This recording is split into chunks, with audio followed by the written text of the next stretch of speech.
So, a man who once flew through traffic on a rebuilt 56 Harley 74 with a suicide shift, power jumped with hot cams, now puttered down Main Street in a Chevy Nova. He could not fraternize with any of his old buddies or one-percenters. So he lived in exile among the last chance services off the highway, where it dropped downhill toward speckled desert.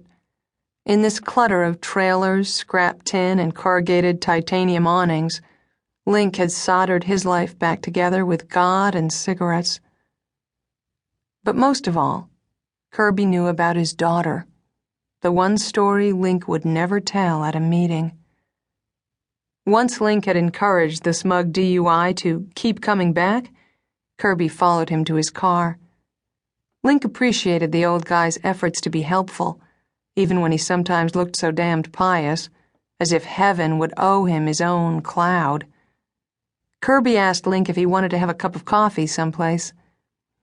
Link said, "I got a lady coming at 2. Lives just down the road." "Decent work?"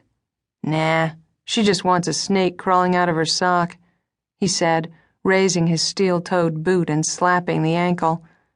"First installment. Biblical thing, you know. Then she's talking about Adam and Eve and that whole situation." "But the serpent first?" said Kirby. "Yeah, well, probably saving up for paradise." 3 hours later, Link had been overcome by ambition, and his subject had allowed him to extend the scope of his project.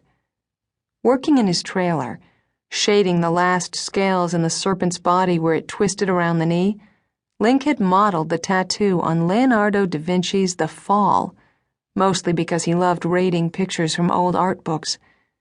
Maybe in order to escape his dreary feeling after the noon meeting, he had settled nicely into a groove and did some of the best sweep shading he'd done in months. Onto her shin, he feathered lighter, water-diluted green between the scales, and, around her calf, he made the snake pass through a simulated shadow. The woman was a talker, though, and her chatter kept drawing him out of his trance. Lounging back on the lifter bench, a cigarette between her lobster-colored fingernails, she grimaced and confessed about cheating on her husband. Why did people always expect Link to have some ready-made advice for bad situations? Something about the low-grade pain and the long penitent hours. It made too many clients treat him like a therapist or a priest. He grunted whenever she paused. He knew he would remember the snake on her leg forever, but probably not a single detail from the woman's depressing life.